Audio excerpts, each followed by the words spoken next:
All right, well, welcome to Raw Talk, mate. Thanks, mate. Tell us about your car here.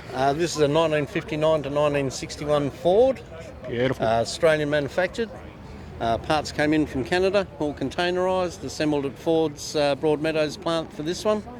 She's a ex-funeral car, designated as a hearse, but I believe it was only a flower car. When I got the car, she was done as is, but was very old and very sad. Bit of rust work. Loved the paint work so much that I had it redone exactly the same.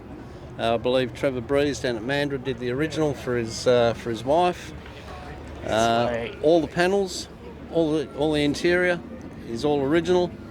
Only thing that's different is the running gear, diff, gearbox and engine. 302 Cleveland with an FMX sitting behind it. Ah, nice one. Runs okay, a little bit of a mild cam in there, 2.5-inch exhaust. Basically all original interior.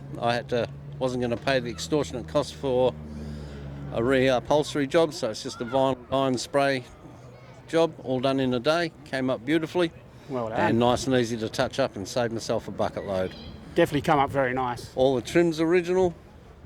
Didn't even bother banging that out. Left the door gaps as they originally were because that's how they came off the production line. Nothing too sweet. They were just taken out of the container, whatever fitted at the time went on the car. And I got to say, she runs beautifully.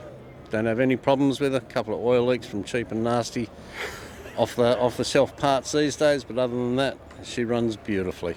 All right, let her roar.